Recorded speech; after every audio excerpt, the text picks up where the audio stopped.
À Strasbourg, un des Stolperstein de ma famille concerne Jeanne Bloch. C'est mon arrière-grand-mère. Sa dernière adresse avant la guerre, c'est boulevard Toller. C'est devant cette maison qu'il va y avoir le Stolperstein. Elle était réfugiée à Lyon. Elle a été arrêtée à Lyon avec une de ses filles, son gendre et 3 petits-enfants. Et donc, il y aura aussi, devant leur maison, 5 Stolperstein. Et donc, ils ont tous été arrêtés ensemble à Lyon et tous emmenés à Drancy. Et par le convoi 72, sont partis à Auschwitz.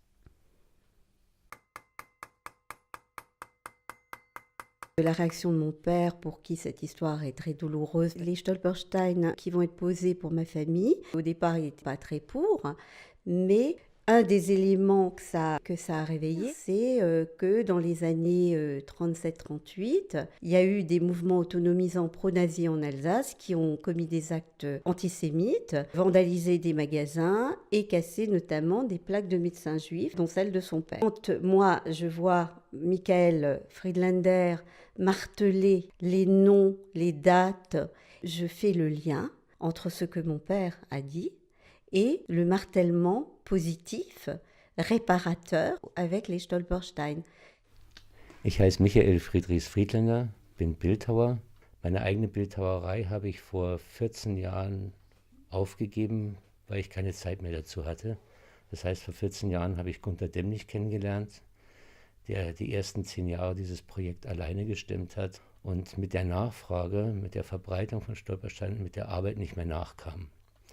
Ich habe damals die ersten Steine für Berlin gemacht. Mit den Inschriften zeichne ich das auf Bleche auf. Die Bleche, das ist ein 1 mm dickes Messingblech, 10 cm breit, 20 cm lang.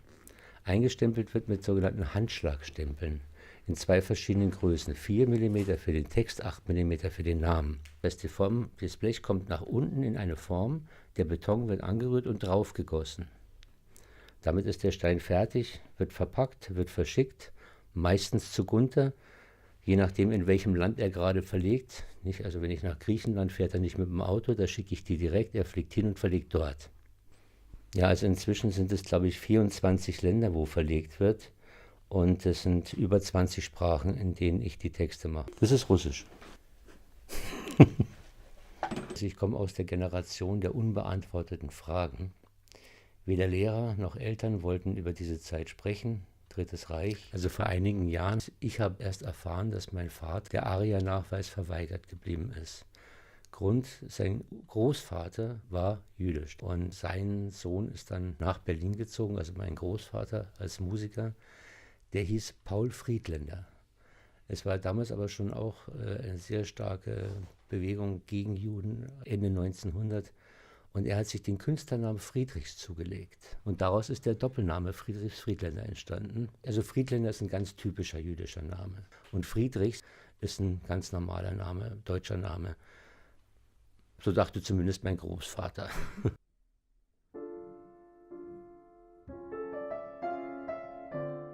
Avant 1939, environ 10 000 juifs habitaient Strasbourg. Et après 1945, à peu près 850 d'entre eux avaient disparu. Ils ont été évacués au 1er septembre 1939. Ils sont allés en France de l'intérieur, on pourrait dire. Et donc, c'est de là que ces 850 personnes environ ont été déportées. Par exemple Paris, par exemple Périgueux, par exemple Lyon, par exemple Marseille, par exemple Nice. Alors, je m'appelle Fabienne Regard, je suis historienne, docteur en sciences politiques et présidente de l'association Stolperstein 67. Pour commencer les recherches, je suis partie de l'ouvrage du grand rabbin René Gutmann qui avait cherché à partir des listes de déportation de Klarsfeld, qui est originaire de Strasbourg ou de la région ou du Bas-Rhin. Puis à partir de ces listes, j'ai cherché un tout petit peu à savoir si on pouvait trouver l'adresse où ils habitaient. Et à partir de là, j'ai réussi à avoir peut-être 500 personnes sur 850. Il était clair qu'on ne pouvait pas commencer par poser 500 Stolperstein. Comment choisir finalement ? Un point qui nous semblait très important, c'est qu'il y ait des descendants de ces familles qui sont encore en vie.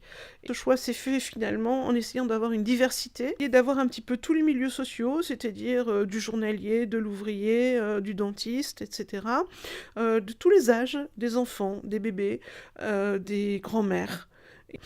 Diversité aussi bien des origines, c'est-à-dire des personnes de vieilles familles juives strasbourgeoises, mais aussi de personnes immigrées qui étaient arrivées dans les années 20 ou dans les années 30 à Strasbourg. Oui, à cette époque-là, on faisait une distinction entre israélites français et juifs, ce qui voulait dire juifs étrangers. Quand on était juif français, on était évidemment dans une autre catégorie socio-professionnelle en général que si on venait comme immigrés récents, juifs pauvres qui venaient de Pologne ou de Hongrie.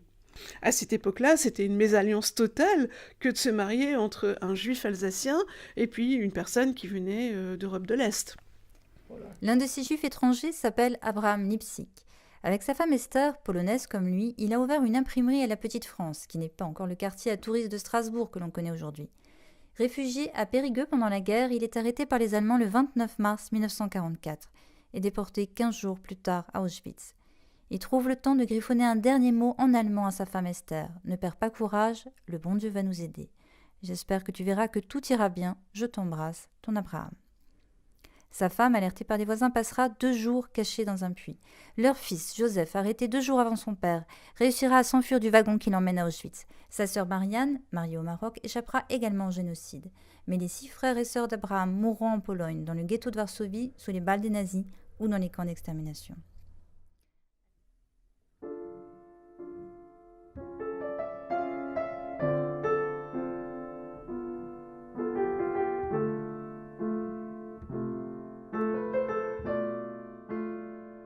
Das sind oft ganze Familien, nicht? Also wenn ich jetzt sehe, Familie Block, unglaublich, die müssen alle miteinander verwandt sein. Das ist also enorm. Und wenn man sich vorstellt, dass da eine ganze Familie oder Familienverbände ausgerottet worden sind, wenn ich das mit der Hand einschlage, dann schlage ich das auch in meinen Kopf ein. Das vergesse ich nicht. Das bleibt.